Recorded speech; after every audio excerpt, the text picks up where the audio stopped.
પ્રેચ દેશે ગત્વા, અને સૌરાષ્ટ્ર આ દેશમાં કોઈ પવિત્ર બ્રાહ્મણ જાય, કયો ગંગા જમના કિનારાનો પુનઃ સંસ્કાર મર હતી તો એને જનોઈ બદલી નાખી. આ બધા ભ્રષ્ટ દેશો છે. ઓહો, આ તો આપણા દેશમાં જ ભ્રષ્ટ દેશો બધા નીકળ્યા. હવે પરદેશની તો વાત જ ક્યાં રહી? અહીંયા જ જો ના વાતું હોય. એકવાર હું કાશીથી આવ્યો, વેકેશન પડે ત્યારે હું આવું તો એક વૃદ્ધ સન્યાસી હતા, એ કે ગુજરાત દેખના હૈ, ગુજરાત દેખના હૈ. मैंने कहा चलो हमारे साथ में. એ મારી સાથે આવ્યા.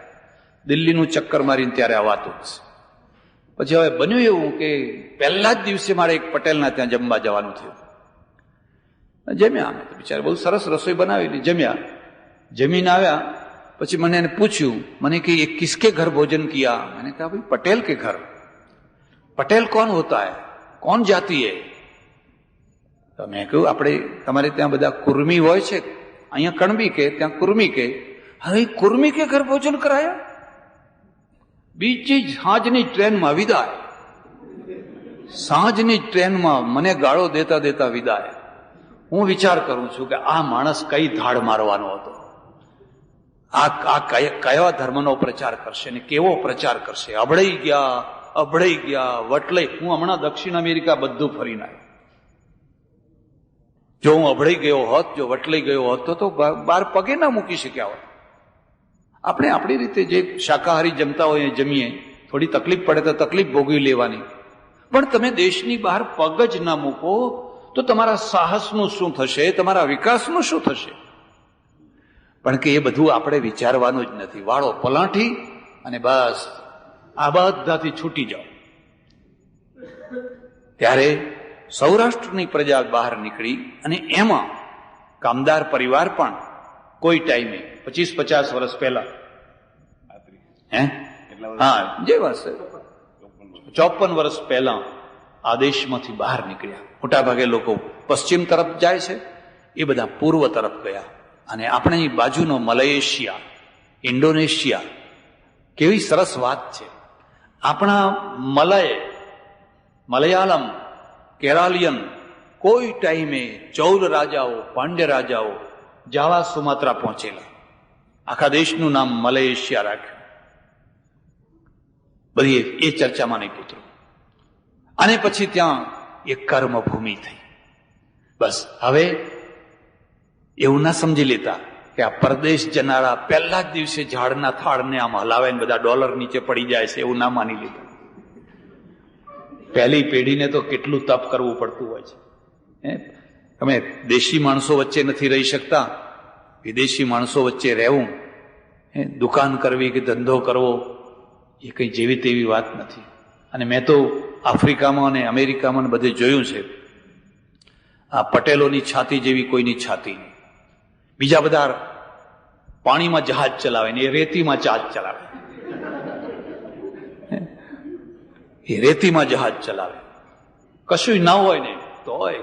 અને આ તો મારે માઇક ઉપર બોલાય નહીં, પણ એમના માટે એક મહામંત્ર, એક જ વારંવાર નવી શક્તિ આપનારો મહામંત્ર, એની માને પૈણું.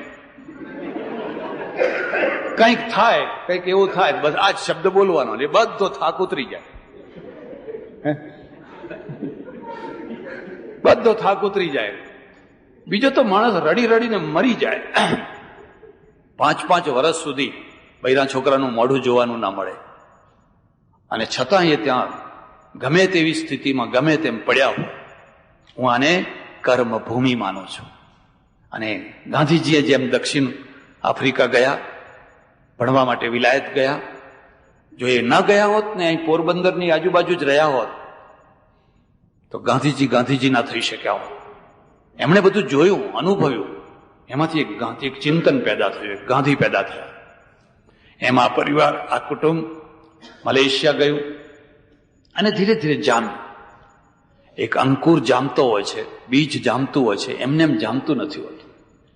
પણ એક બીજી વાત પણ યાદ રાખજો, જેનામાં અમાપ સાહસ હોય અને અમાપ સહન શક્તિ હોય અને સાથે કુશળતા હોય, નિપુણતા હોય, કામ કઢાવવાની આવડત હોય, એવા માણસો જ પરદેશમાં સફળ થઈ શકતા હોય છે. એટલે એમણે એમની એક કર્મભૂમિ, કર્મની સાથે સાધના ભૂમિ. હું કર્મ અને સાધનાને આટલા અર્થમાં જુદો માનું છું. એક માણસ બહુ પૈસા કમાયો, એક માણસ બહુ ભણ્યો, વકીલ થયો, બેરિસ્ટર થયો, એ એની કર્મ. પણ સાધના ક્યારે થાય છે? કે જ્યારે એની વકીલાત દેશ માટે કામમાં આવવા લાગે, એનો વ્યાપાર દેશ માટે કામમાં આવવા લાગે, ત્યારે એ કર્મ મટીને સાધના બને છે. મારા માટે મેં બહુ કર્યું અથવા ના કર્યું તોય પરવા નહીં. ગાંધીજીએ કદી પણ પોતાના માટે કે પોતાના વારસદારો માટે 5 પૈસાનું ભેગું કરવાનો કદી વિચાર ના કર્યો. ઘણીવાર કસ્તુરબા રડે, આ દાગીના મારા છે, મારી વહુઓ માટે રાખેલા છે, એના ઉપર તમારો અધિકાર નથી. અને હું વચ્ચે તમને એક વાત કહું છું. આપણી સંસ્કૃતિમાં એક સ્ત્રી ધન માનવામાં આવ્યું છે, એક સ્ત્રી ધન. સ્ત્રી ધન ઉપર પુરુષનો અધિકાર નથી. એ સ્ત્રીનું પોતાનું ધન છે. એના ભાઈએ આપ્યું હોય, એના બાપે આપ્યું હોય, એના પિયરમાંથી મળ્યું હોય, એને બીજી રીતે મળ્યું હોય, એ એનું પોતાનું સ્ત્રીનું ધન છે. અને જ્યારે પણ 4 ભાઈઓ જુદા થવાના હોય તો જો એ ખાનદાન હોય તો કદી પણ કોઈ સ્ત્રીના દાગીના ના ઉતરાવે. નહીં ભાભી, તમારા દાગીના નહીં ઉતારવાના, અમે અમારા બાપદાદાની જે મિલકત છે એ વેચી લઈશું, પણ તમારા શરીર ઉપરનો દાગીનો તમે ના ઉતારશો. તો એમ સમજવાનું કે આ ઘરમાં કોઈ ખાનદાની છે, કોઈ કલ્ચર છે. અને નાના નાના હલ્લાય વેચવા માટે ઝઘડા કરે બહાર આવીને, તો એમ સમજવાનું બધા સોમલા ભેગા થયા છે. એવું ના સમજતા કે સોમલા બધા ઝોંપડામાં જ રહેતા હોય છે, બંગલામાં બધા સોમલા પેસી ગયા હોય છે.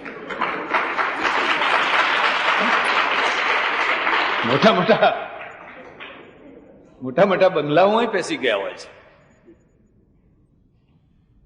ત્યારે એ કર્મભૂમિ અને એમાંથી 2 પૈસા કમાયા એ એમની સફળતા છે. પણ સાધના પછી શરૂ થતી હોય છે. અને સાધના શું થતી હોય છે? મારો પૈસો, મારી વિદ્યા, મારું જે કંઈ છે હું બીજા કોઈના ઉપયોગમાં લાવું. બસ એને એક ચિંતા રહ્યા કે મારા ગામમાં હાઈસ્કૂલ ક્યારે થશે. ઘણા માણસોને એક જ ચિંતા હોય કે આ પડોશની જમીન ક્યારે પડાવી લઈશ. અને જો એ ના પડાવી શક્યા હોય તો એમનો જીવ ના જાય. પછી એનો છોકરો પૂછે, બોલો બાપા, બોલો રામ રામ બોલો. એટલે રામ રામ ક્યાંથી બોલે? શું તમારી શું ઈચ્છા બાકી છે? કહો. ગાયોને પૂરા નાખવા છે, માજનવાડામાં કઈ આપવું છે? તો એ કફ ભરાઈ ગયો હોય તો એક જ વાત કે ગમે એમ કરજે પણ આ પડોશની જમીન લઈ લેજે. મારા ઓળખીતા એક ડોક્ટર છે. એ ડોક્ટરે એક છોકરાને બોધપાઠ આપ્યો. દિવાળીના દિવસ આવે તો સગા બાપની ઉઘરાણી પણ જતી નહીં કરવાની, સગા બાપની પણ ઉઘરાણી વસૂલ કરી લેવાની. પોતાના છોકરાને શિખામણ આપે છે. હવે છોકરો એવો જ થવાનો, એ તો દિવાળીને વસૂલ કરશે, હોળીએ વસૂલ કરશે. એક બાપ એવો છે, એ પોતાના છોકરાને ઉપદેશ આપે છે, જો બેટા ઉઘરાણી લાવવાની, પણ કોઈની આબરૂ ઉપર હાથ ના નાખીશ, કોઈના ઘરની સ્થિતિ જોજે, એ આપી શકે એવો ન હોય તો એનું ગળું ના દબાવીશ. આપણી પાસે અઢળક પૈસો છે, 6 મહિના પછી આપે તોય વાંધો નહીં, અને કદાચ ના આપે તોય વાંધો નહીં, પણ પછી 50-200 રૂપિયાની ઉઘરાણી માટે તું કોઈ માણસને કોડીનો ના બનાવી દઈશ. આ એ બાપ છે. એનો એક છોકરો થશે, પેલાના ત્યાં એક કસાઈ પેદા થશે ને આના ત્યાં કોઈ સંત પેદા થશે. એ જઈને કહેશે, બાપા કઈ વાંધો નહીં હો, 2 મહિના પછી આપજો, કશો વાંધો. અને કોઈ આ ઉઘરાણી વાળાને પૂછી જોજો, જે લોકો પોતાના ગ્રાહકો સાથે બહુ ઉદારતા રાખતા હોય છે, બહુ ઉઘરાણી ડૂબતી નથી હોતી. ખોટી વાત છે, બધા માણસો ખરાબ નથી હોતા, એકાદ નીકળે ખરાબ. હવે નીકળે તો, અને તમે ક્યાં હારા છો? તમે કેટલી જગ્યાએ ખરાબ થયા છો એ તો પૂછી આવો. 1-2 નીકળે એવા, બાકી મોટા ભાગે સારી પડે. સાધનાનો પીરિયડ શરૂ થાય એટલે એના મનમાં એક જ ચિંતા થાય, મારા ગામમાં એમ્બ્યુલન્સ નથી. આવું મોટું ધોળાજી ગામ, કોઈ દર્દી, કોઈ બીમાર, કોઈ પ્રસૂતિવાળી સ્ત્રી, કોઈને એટેક આવ્યો હોય, કોઈને કંઈ થયું હોય, બિચારો ક્યાં જાય? ટેક્સી મળે ન મળે, ભાડું હોય ન હોય, અંદર બધી સગવડ હોય ન હોય, એ શું કરતા હશે? લાવ હું મારા ગામને એક એમ્બ્યુલન્સ આપું, લાવ એક લાઇબ્રેરી ખોલી આપું, લાવ એક સ્કૂલ બાંધી આપું.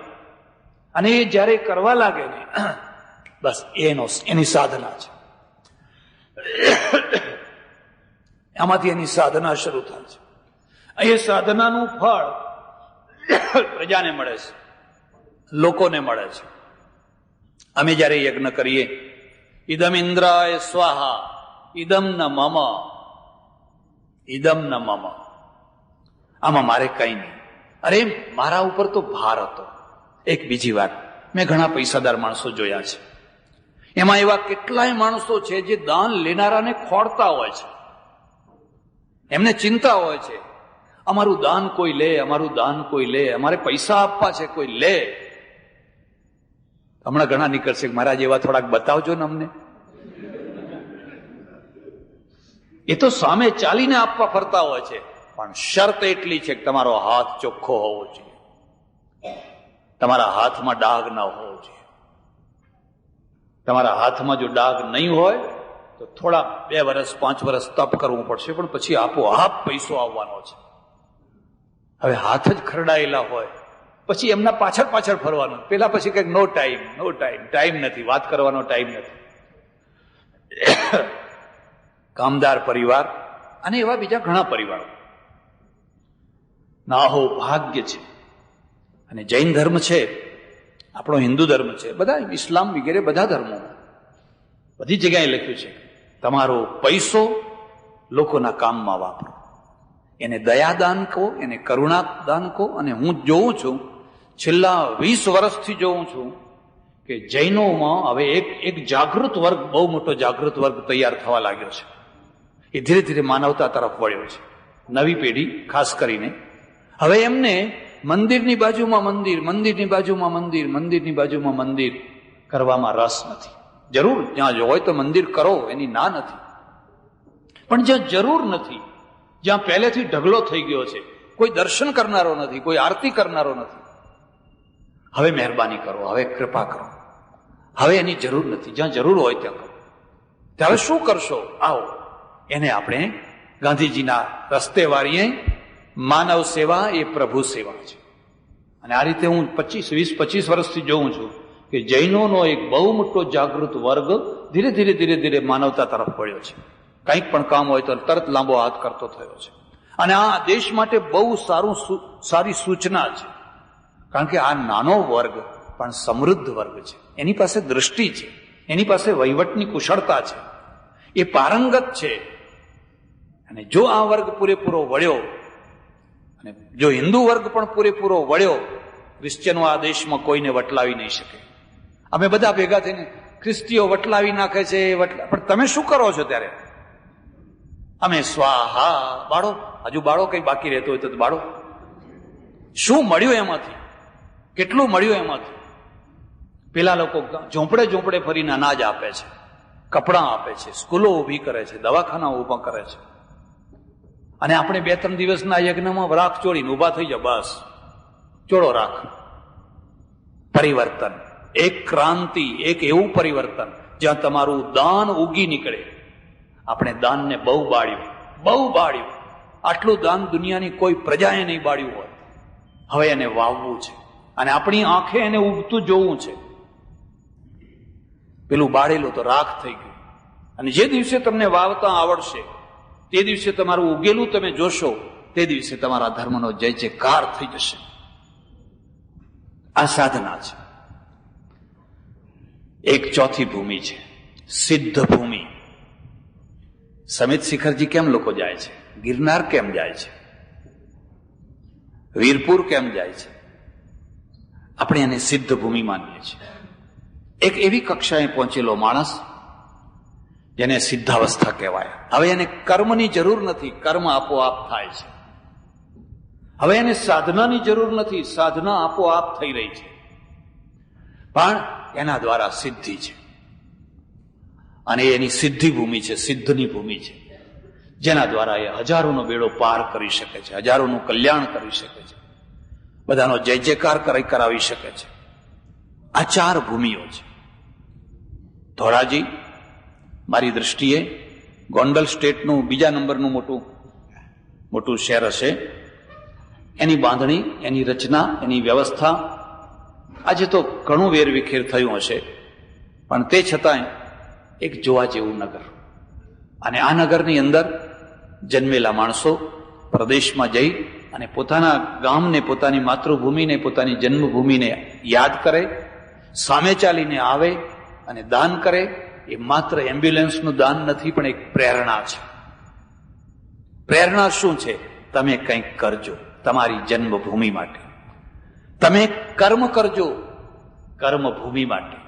બેસી ના રહેશો, નવરા બેઠા હોય. આજે એક બહુ મોટી ઉપાધિ શરૂ થઈ છે. આખો જુવાન વર્ગ તમે જુઓ તો બાંકડે બેઠો જ હોય. બાંકડે પાછા નીચે નહીં બેસવાનું, ઉપર બેસવાનું, અને બેસવાની જગ્યાએ પગ રાખવાના. ખબર નહીં આ કયું કલ્ચર આવ્યું આ. અને પછી શું કરવાનું? મસાલા ખાવાના. પેલા બધા લટકતા હોય છે ને, જાત જાતના બધા મસાલા ખાવાના. પેલા બ્રાહ્મણો તમાકુ ખાતા, એક તરફ તમાકુ બીજી તરફ ચૂનો, એવું એક ભૂંગળું આવતું. આમ મહડતા જ હોય. જયારે જુઓ ત્યારે જટાશંકરને, રેવાશંકરને, નર્મદાશંકરને, કરુણાશંકરને. કારણ કે એમને બીજી કોઈ કઈ પ્રવૃત્તિ નથી, અને પ્રવૃત્તિ નથી એટલે દરિદ્રતા હતી. એટલે દરિદ્રતા હતી. હું કાશીમાં રહું, એક બહુ મોટા શેઠ દર વર્ષે 2 વાર મોટા બ્રહ્મભોજન કરે, બહુ મોટા આખા. મેં એમને પૂછ્યું કે આટલા હજારો રૂપિયા તમે આમાં વાપરી નાખો છો, એના કરતા કંઈક બીજા કામમાં લગાવો ને. મને કે મહારાજ તમે સમજ્યા નહીં. મારવાડી શેઠ હતા. આ દુનિયાનો સૌથી બુદ્ધિશાળી વર્ગ છે. આ બુદ્ધિશાળી વર્ગ જો અમારા વ્યાપારમાં પડે તો અમારો તો આવી જ બન્યું એમ કે.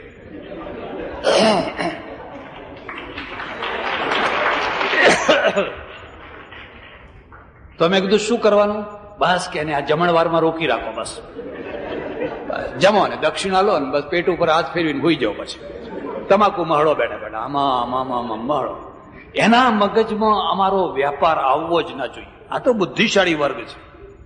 ઓહો, મેં કહ્યું કેટલી સાચી વાત છે. તો હવે મારે એક જ કામ કરવું કે આ બુદ્ધિશાળી વર્ગને હું જગાડું અને કહું કે હવે તમાકુ મહળવાની બંધ કરો અને વ્યાપાર કરો, ધંધો કરો, ઉદ્યોગ કરો. તમે તો આગળ ચાલનારા છો. એટલે એક કર્મભૂમિ. ધોરાજી ના હોય તો બહાર નીકળો, સુરત જાઓ, આખો વરાછા રોડ હીરાના વેપારીઓનો છે.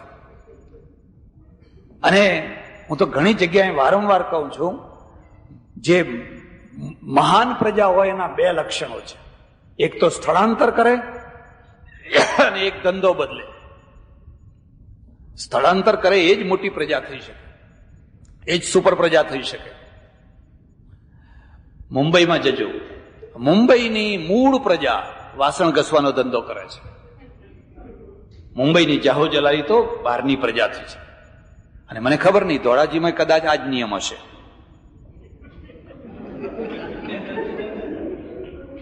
આ વાસ્તવિકતા છે.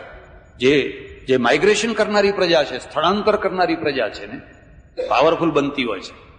અને પલાઠી વાળીને બાપના ગામમાં બેસી રહી ગયો, એ તો મરી જવાની પ્રજા. ધંધો બદલો. આ ધંધો અનુકૂળ ના આવ્યો તો આ કરો, આ નહીં તો આ કરો, આ નહીં તો આ કરો. આપોઆપ તમારા કર્મ દીપી ઉઠવાના છે. એટલે કર્મભૂમિ, જન્મભૂમિનો જય જયકાર થાય, કર્મભૂમિનો જય જયકાર થાય, અને કર્મભૂમિમાંથી સાધના ભૂમિ. તમે કોઈ જગ્યાએ ગાંધીજીની સાબરમતી આશ્રમ સાધના ભૂમિ છે, પોરબંદર જન્મભૂમિ છે, કદાચ દક્ષિણ આફ્રિકા છે એ કર્મભૂમિ છે. તમારી કોઈ સાધના ભૂમિ બને. કંઈક કરો, કંઈક કરો લોકો માટે. એકલા પૈસાથી જ નથી થતું, બીજી રીતે પણ ઘણી રીતે થાય છે. અને આ સાધના ભૂમિ જેની વિકસી હોય પછી એની સિદ્ધ ભૂમિ થાય. સજ્જનો, આજે ધોરાજી આવવાનું થયું. ભાઈ શ્રી હરસુખભાઈ સંઘાણી, એમનો વારંવાર આગ્રહ કે તમે જરૂર આવો, જરૂર આવો, જરૂર આવો. અને મને આવીને બીજા હરસુખભાઈના દર્શન થયા અને બહુ આનંદ થયો. હંમેશા યાદ રાખજો, દાતાઓનું કદી અપમાન ના કરવું, દાતાઓની કદી ટીકા ના કરવી. ઘણા લોકોને કુટી, અરે તો નામ માટે આપ્યું, એટલે તું આપને, તને કોણ ના પાડે છે, તારું નામ રાખી લે. અરે એને આપ્યું તો લોકોને સગવડ મળવાની છે. દાતાઓનું હંમેશા બહુમાન થવું જ જોઈએ. અને એ રીતે અહીંની નગરપાલિકાએ જે એમનું બહુમાન કર્યું એ યોગ્ય જ કર્યું છે. હજુ એમના દ્વારા ઘણા કામ થવાના છે અને બીજા ઘણા લોકો પણ પ્રેરણા લઈને સારા સારા કામો કરવાના જ છે. હું પરમેશ્વરને હૃદયથી પ્રાર્થના કરું કે ધોળાજી ગામ હળીમળીને, સંપીને, એકતાથી રહે.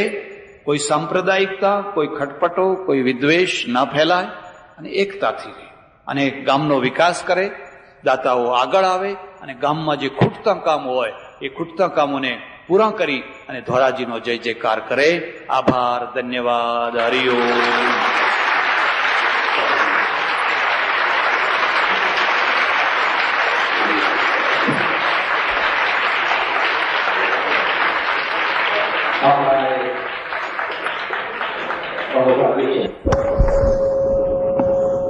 પૂજ્ય સ્વામી સચ્ચિદાનંદજીની 200 ઉપરની જુદા જુદા વિષયો ઉપરના પ્રવચનોની કેસેટો તથા 25 ઉપરના પુસ્તકો છે. આપ સૌ વધુમાં વધુ આ કેસેટોને સાંભળો તથા સંભળાવો તથા પુસ્તકો વાંચો તથા વંચાવો, જેથી ધર્મ તથા સમાજમાં જરૂરી સુધારા થાય તથા જાગૃતિ આવે. તારીખ 17/1/1995 અમદાવાદમાં જય ભિક્ષુ ટ્રસ્ટ નિમિત્તે આયોજિત સભામાં સ્વામી સચ્ચિદાનંદ પરમહંસ ભક્તિ નિકેતન આશ્રમ પેટલાદ દંતાલીવાડાનું પ્રવચન.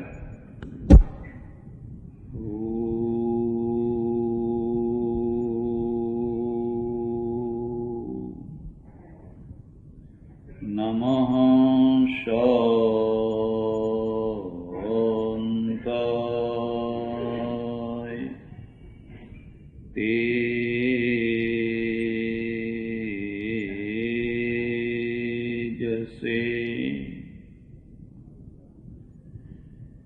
જય ભિક્ષુ સાહિત્ય ટ્રસ્ટના બધા જ ટ્રસ્ટી ભાઈઓ,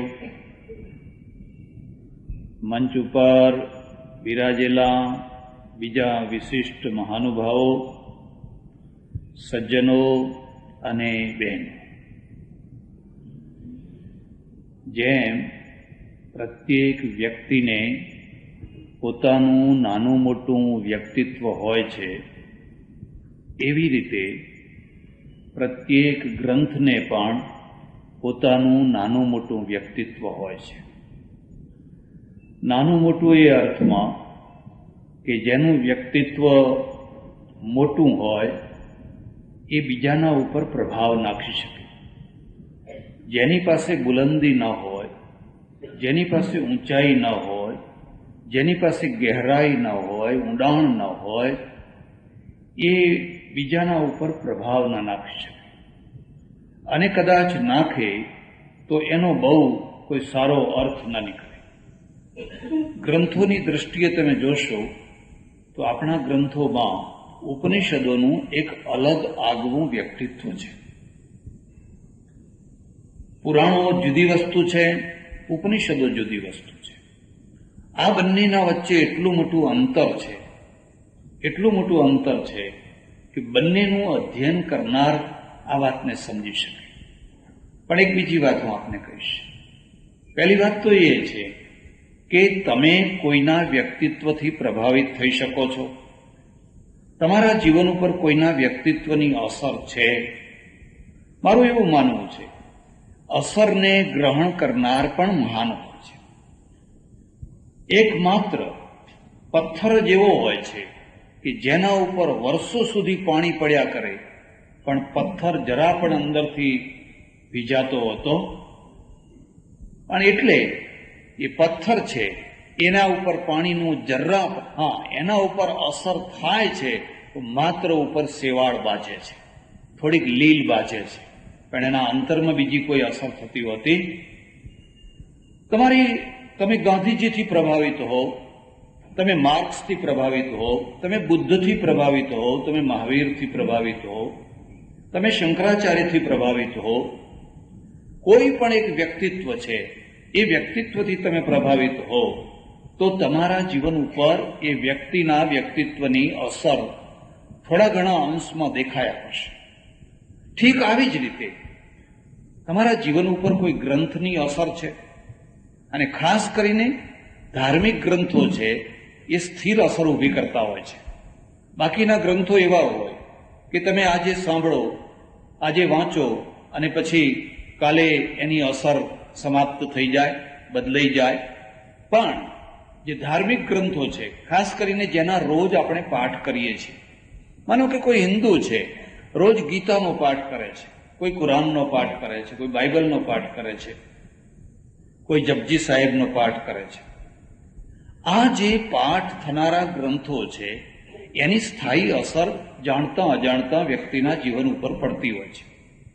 પહેલા તો એ આપણે જોઈએ કે ઉપનિષદોના વ્યક્તિત્વમાં શું છે. શું એ પુરાણો કરતા, બીજા કોઈના કરતા કઈ જુદા પડે છે? અને છેડછાડ ના કરે. મારી પ્રજાના માટે સૌથી મોટામાં મોટું દુર્ભાગ્ય એ છે કે એ ઉપનિષદોને છોડી ચૂકે, અથવા ઉપનિષદો મુઠ્ઠીભર માણસો માટે રહે, થોડાક જ્ઞાની પુરુષો માટે, થોડાક સમજુ ડાયા માણસો માટે.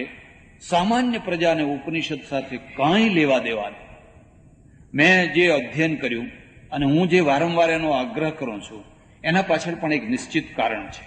અને નિશ્ચિત કારણ એ છે, ઉપનિષદો કદી પણ ધરતીનો ત્યાગ નથી કરતા, કદી પણ સંસારના પ્રત્યે એલર્જી ઊભી નથી કરતા. દાખલા તરીકે તમે જીવનના 5 પ્રશ્નો ઊભા કરો. 5 પ્રશ્નો. ઈશ્વરની ઉપાસના કેવી રીતે કરવી? ભોગો ભોગવવા કે છોડી દેવા? કર્મો કરવા કે કર્મોને છોડી દેવા? ઐશ્વર્ય પેદા કરવું કે ઐશ્વર્ય વિનાનું જીવન જીવવું? મૃત્યુ વખતે આપણી શું સ્થિતિ હોવી જોઈએ? હું માનું છું કે લગભગ દરેકને આ પ્રશ્નો ઓછા વત્તા અંશમાં સ્પર્શતા જ હોવા જોઈએ. ઉપાસનાની દૃષ્ટિએ આખી દુનિયાના તમામે તમામ ધર્મોમાં સૌથી વધારે ગૂંચવાડો હિન્દુ પ્રજા અનુભવે છે. સૌથી વધારે અસ્પષ્ટતા હિન્દુ પ્રજા અનુભવે. 60 વર્ષનો વૃદ્ધ, 70 વર્ષનો વૃદ્ધ ઘણીવાર મને પૂછવા આવે કે ત્યારે મહારાજ હવે અમારે કયા ભગવાનને ભજવા, અને હવે આ મંત્ર કરું છું, પેલો મંત્ર કરું છું, બરાબર છે ને, કયો મંત્ર જપવો?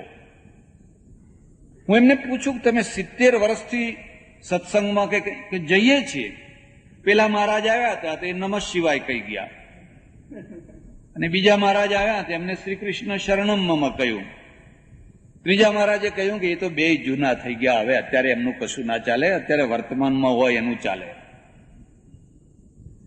આટલી અસ્પષ્ટતા બીજી કોઈ જગ્યાએ નહીં. અને અસ્પષ્ટતા એક બહુ મોટો જીવનનો બહુ મોટો દોષ છે. તમે વ્યાપારમાં હોવ કે જીવનના કોઈ પણ ક્ષેત્રમાં હો, જો અસ્પષ્ટતાના શિકાર બન્યા તો તમે પોતે જ તમારી ગૂંચોમાં ફસાયા કરશો. ઉપનિષદ બહુ સ્પષ્ટ છે, બહુ ક્લિયર છે.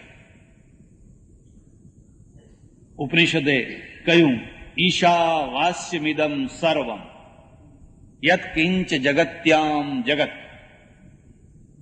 અરે તું આખી દુનિયાને ઈશ્વર સમજી લે, આખી દુનિયા ઉપર ઈશ્વરને ઢાંકી દે, આખી દુનિયાના એકે એક પદાર્થના ઉપર પરમેશ્વરનું આવરણ મૂકી દે.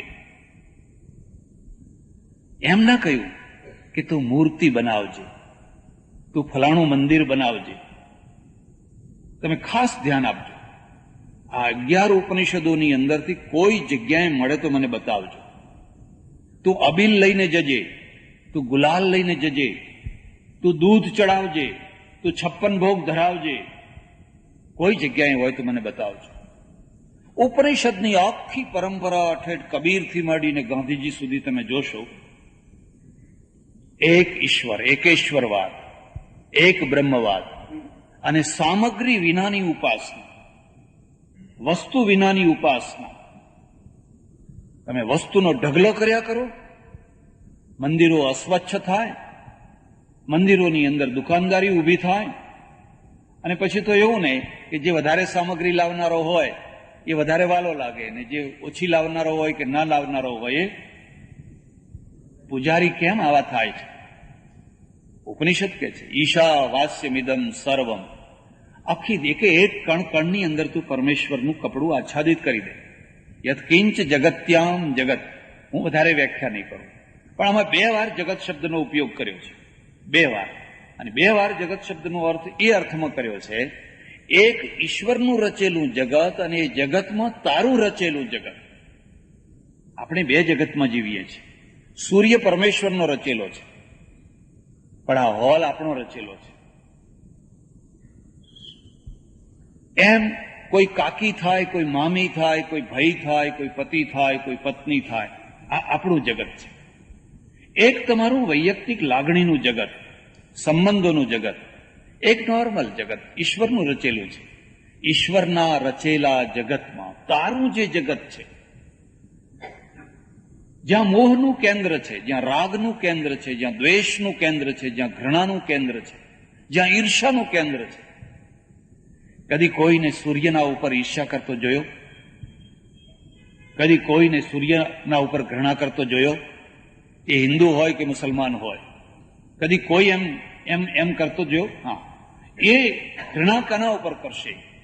જેની સાથે એની લાગણીઓ હશે, એનું વૈયક્તિક જગત હશે.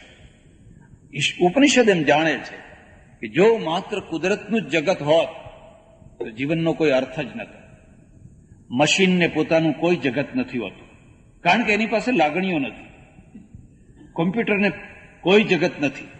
તમે જે પ્રોગ્રામ કરો એ કર્યા કરે, એની પોતાની કોઈ લાગણીઓ નથી. પણ માણસના પાસે હૃદય છે, અને હૃદયને પોતાનું એક આગવું જગત હોય છે. અને એ જગતથી એને તૃપ્તિ થતી હોય છે, એને અતૃપ્તિ થતી હોય છે, એના પ્રશ્નો ઉભા થતા હોય છે, એના પ્રશ્નો ઉકેલાતા હોય છે. ઉપનિષદે આ નાડી પકડી, તારું જે જગત, આ જગતની અંદર, એ જગતના ઉપર તું પરમેશ્વરને ઢાંકી દે. જરા એ જ વાતને આગળથી વધારે સારી રીતે લઈએ. આપણા ત્યાં કહેવામાં આવ્યું, સર્વમ વાસુદેવમિતિ સ મહાત્મા સુદુર્લભ. ભગવદ્ ગીતા. આ ભાવનાત્મક દૃષ્ટિ છે. 2 દૃષ્ટિઓ યાદ રાખજો. પ્રયોગશાળામાં ભાવનાત્મક દૃષ્ટિ ના ચાલે. પ્રયોગશાળામાં કોના બગીચાનું ફૂલ આવ્યું એનું કોઈ મહત્વ નથી. દુશ્મનના બગીચાનું હોય કે મારા બગીચાનું હોય, જે પરિણામ આવવાના છે એ પ્રયોગશાળા લાવવાની જ છે. પણ જ્યારે તમે ટેબલ ઉપર જમવા બેસો છો ત્યારે કોની બનાવેલી રસોઈ છે એનું મહત્વ છે. બનાવનાર કોણ છે, પીરસનાર કોણ છે. સારામાં સારી રસોઈ હોય, પણ જો તમારા દુશ્મનના ઘેરથી આવેલી હોય, ન ગમતું માણસ જો તમને પીરસતું હોય, તે રસોઈ તમને ઝેર જેવી દેશે. કારણ કે આ તમારું વૈયક્તિક જગત છે, અને વૈયક્તિક જગત છે એને જો તમારે મંગળમય કરવું હોય, એનો રસ્તો શું છે? એના ઉપર પરમેશ્વરને ઢાંકી દે. પરમેશ્વરને ઢાંકી દઈશ તો આ તારું વૈયક્તિક જગત છે એ ઈશ્વરમય થઈ જશે. એક ઉકેલ. બીજી વાત, ભોગો ભોગવવા કે નહીં. આપણા ત્યાં કેટલીય ધારાઓ ચાલીને આજે પણ ચાલે છે, છેડાની ધારાઓ. એક ધારા એવી છે કે ભોગ, અરે છી છી છી છી છી, ભોગોને છોડી દો, ભોગોના સામે ના જુઓ. ભોગ એટલે ઘૃણા, ભોગોના ઉપર નફરત. અને જે જેટલા ભોગોને છોડે એટલો જ પૂજ્ય બને, એટલો જ મહાન બને. મારી મહત્તા શામાં છે? કોઈ દેશના મહાન કાર્ય કરવામાં નહીં, પણ મારી મહત્તા એમાં છે કે હું શું નથી ખાતો, હું કેટલું ખાઉં છું ને કેટલું નથી ખાતો. અને જો હું નથી ખાતો તો લોકો લાઈનની લાઈન લાગે છે દર્શન કરનારાઓ.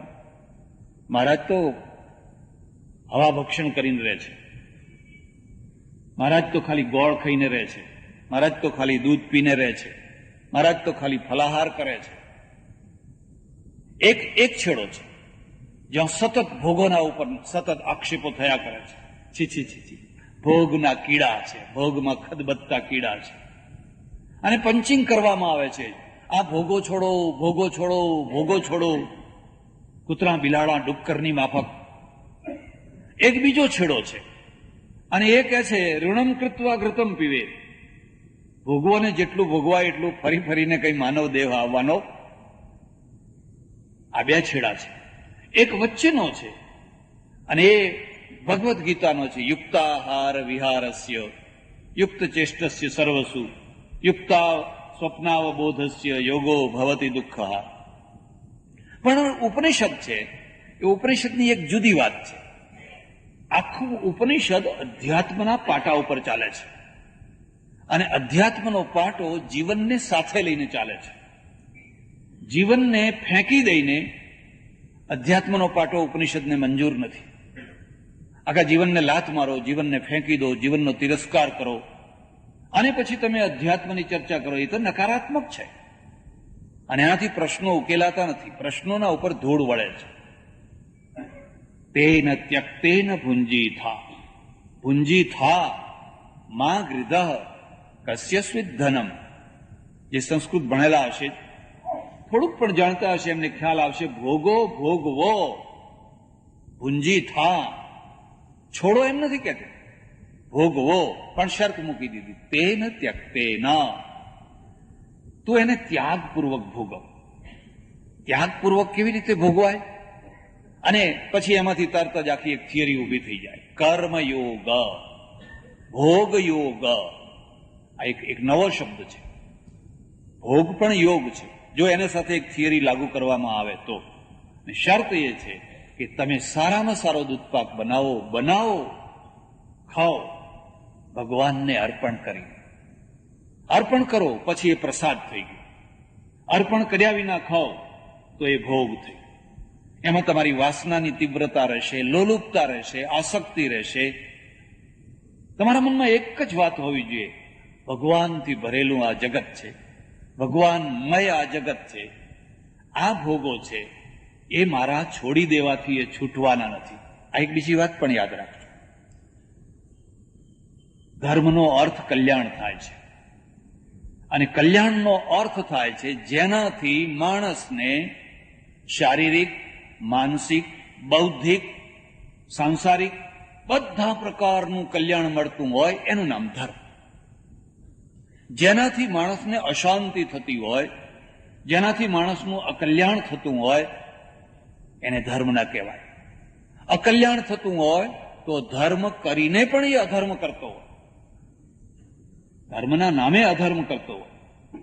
માનો કે તમે પશુ બલિ કરતા હો, પશુઓની હિંસા કરતા હો ભગવાન માટે, તમારી ભાવના સારી છે પણ કામ ખોટું થઈ રહ્યું છે, ત્યારે એને ધર્મ ના કહેવાય. એ કલ્યાણકારી નથી, અકલ્યાણકારી છે. તેન ત્યક્તેન ભુંજી થા, તું ભોગ ભોગવ. આ ઉપનિષદોની વિશેષતા છે. પણ તેન ત્યક્તેન, અને તેન ત્યક્તેનો આટલો જ ભાવ છે, એકવાર એનાથી અનાસક્ત થઈ જાય. આને બહુ સુંદર સમજાયું રામકૃષ્ણ પરમહંસે. રામકૃષ્ણ પરમહંસ ઉદાહરણ વિના વાત નથી કરતા, અને નાનું અને સચોટ એવું ઉદાહરણ આપે છે કે તરત જ આપણા હૃદયમાં એ વાત બેસી જાય.